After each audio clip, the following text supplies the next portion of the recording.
Welcome you all to this session today, mindfulness, which is creating a practice that actually boosts your health and well-being. This is our second session.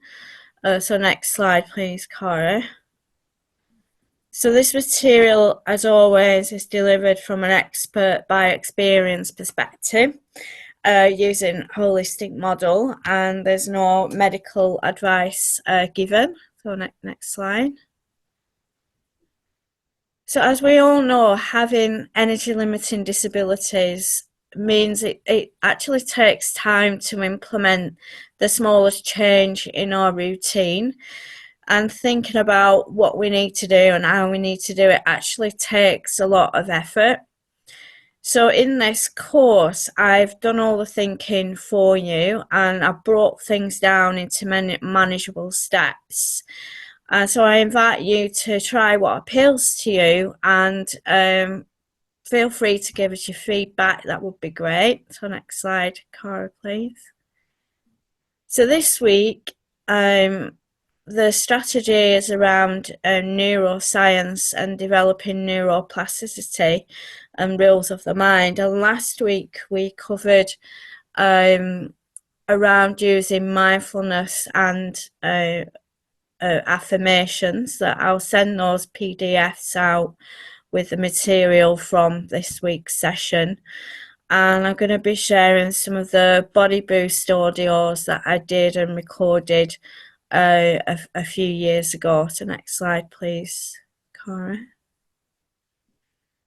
So what is neuroplasticity? What do we mean by neuroscience? What do we mean by using mindfulness? You know, what does this actually do? And in a nutshell, it's just repeating positive messages to yourself daily, you know, throughout the day. And the more we use the statements, the more that we use the repetition, the more effective it is. And that's the same with affirmations. You know, like my affirmation the other week was, my body is healing with each breath I take.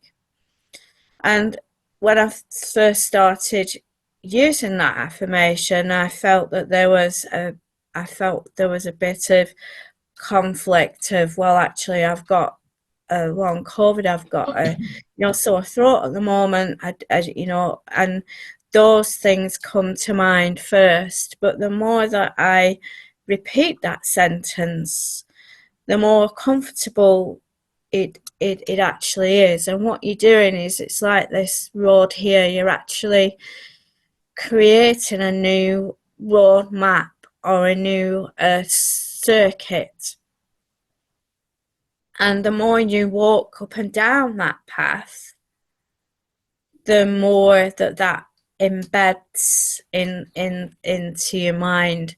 And what I like about this is a creative way to look at this, that I know many of us can't actually physically walk, but we can create these new pathways in our mind through our imagination, you know, through repetition, through actually starting to believe the statement. And that is the key thing. As I said at first, you don't believe it, but if you keep repeating it, you know, in your imagination, it does work. And what that does, it helps you kind of start to reframe your own mind and your own programming, where you're kind of diverting like this picture. You might have this road going up and down where you've got a pattern or a belief, and that pattern or belief is actually not, it's running and it's not actually beneficial for your own health and well-being. They're places where we don't actually take care of ourselves. But when we start to create a new path, our brain then starts automatically going, well, actually, you know, I will I'll take my supplements, or I'll have a rest during the day. So start, walking that new trail of positive talk and seeing where it goes. So next slide, please, Cara. So our mind has rules, and this is where we can come into conflict or a bit of sticky wicky when we start to implement a new routine. We start to do something that's positive for us. We start to use the positive statements. Our mind kicks into, we're trying to make this new path, and then our mind wants to revert back to the old path because that is familiar, and what is familiar to our mind is actually safe, because our mind's primary job is to keep our bodies safe and nothing else. And that is why the behaviors, the old behaviors and patterns and beliefs that we believe, our mind believes them, and to our mind that is a safe thing, that is familiar. And the other thing is that our mind will follow instructions, whatever you give those instructions, whether it's good for your mind, for your body, or whether it's not good for your body. And this is where the reason why we teach, and I'm going to go into further the audios that I've developed, because we're learning to actually listen to our bodies and not our minds. And I just thought I'd throw this in because part of not taking care of ourselves are these old patterns and beliefs that we are running in our mind. And we all know that in our group, I know we've got somebody new today, we do encourage, taking rest breaks, which is what we covered last week during the day. And in those rest breaks, either listening to a meditation, an audio, or telling yourself these positive messages. So you're not doing anything kind of extra to what you normally do. I mean, I've started using mine when I put the kettle on, making a cup of tea, or I'm sat down drinking a cup of tea. So you're integrating it into your life. But it's that persistence, and in that, just be gentle with yourself as well, because we are all struggling daily with the challenges of having long COVID, and we don't always manage to do all our healthy self-care things every day, and that can be okay as well. So next slide, please, Cara. So as I was saying, it's about learning to send positive messages to your body systems. And why is this important?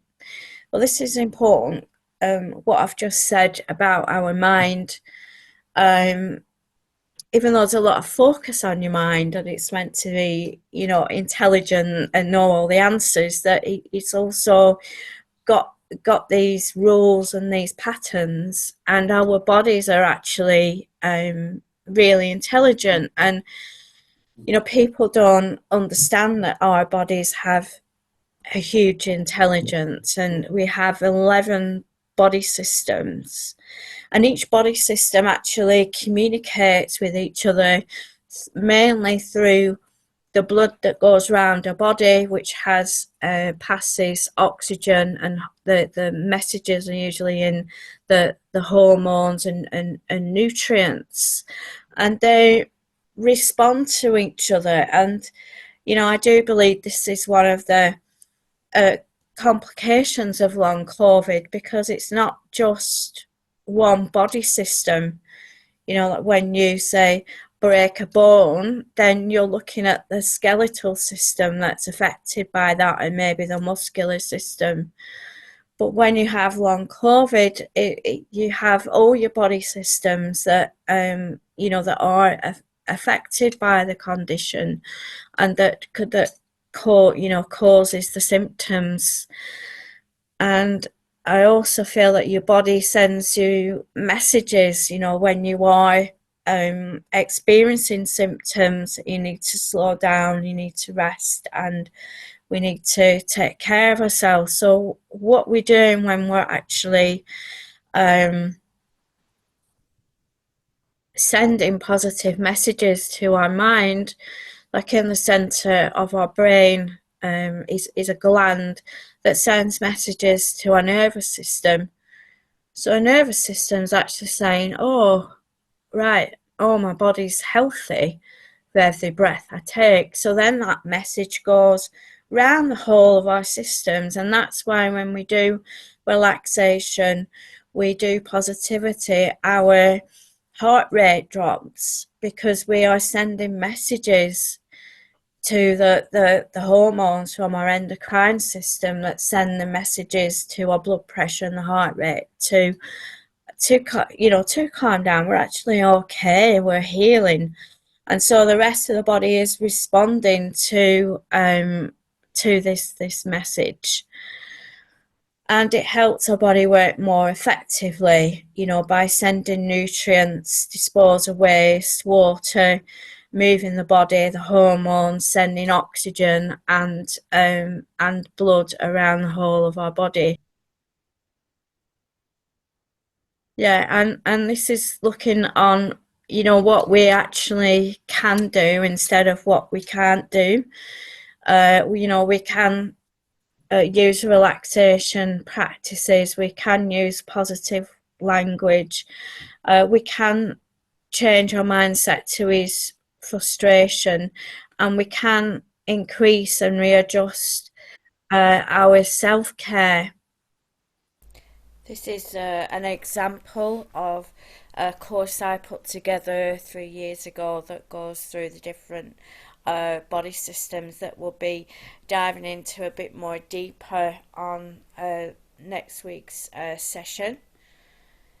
And I'd like to thank you for watching this video. Please like and share.